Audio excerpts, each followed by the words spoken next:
Now, on a curbside delivery, you're not going to have the luxury of having a pallet jack, so we're not using that today. What I'd like to show you is how to install this safe into your garage, because this is your average scenario. It gets dropped off in your driveway, your truck driver is left, and you're left to do the rest of the work. So I'm going to use an apparatus that you can probably get from your garage or your neighbor. Standard refrigerator dolly. What you want to do is line it up to the side, push away from you on the top of the safe, and push in at the bottom at the same time, efficiently installing the refrigerator dolly.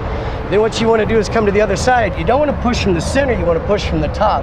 Pushing from the top makes the wheels catch and you just go on with it. Just like that.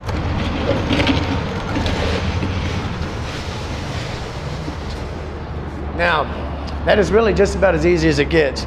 What I'd like to show you is how to get the refrigerator dolly out. Push up on the top, pull out on the bottom, and you're clear. Most manufacturers actually bolt their safes right to the pallet. You're going to need a few tools. I like to have a pair of vice grips, Phillips head and or regular screwdriver, and at least a couple of sockets and a ratchet. And then what you want to do is inspect the inside and see exactly how it's done. Now, when unbolting a safe from the pallet, I actually have a preference for taking the complete interior out. That way it gives my body a little room to mess around inside. Now, all of that, of course, can be reinstalled later. On the interior, you usually find little black covers that for where it's actually bolted to the pallet. What you want to do is uninstall every one they've got. Now, on the back holes, you generally can't reach around the safe. That's what the vice grips are for.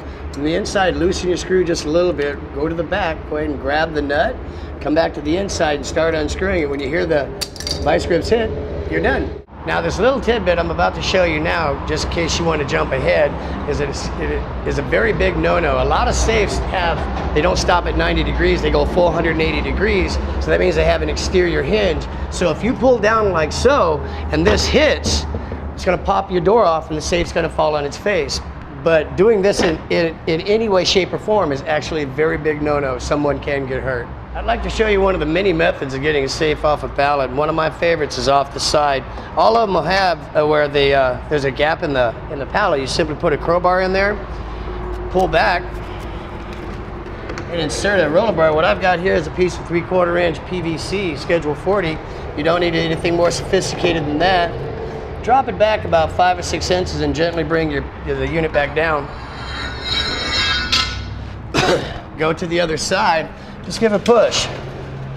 As soon as that first piece drops, what you want to do is simply pull down on this edge. The unit will sit there all nice and pretty for you. Come over here, push up, pull your pallet out, and you're down. Now, as you can see, we're already off the truck, off the pallet, and flat on the ground. What I'd like to show you is the easiest way to push it to the wall. If you push away from you just a little bit, you reduce the tension that's on the ground, so then you push to the back. So you go up and back. As you can see, if you do it that way, it's actually relatively simple. And just get it to the wall wherever you want it. Now, after you've got it on the ground, you want to check to see if it rocks. If it does, you want to shim it, of course, so it stops that. I'm a big fan of these easy shims. They snap off one at a time, and you can also break them off of whatever length you want.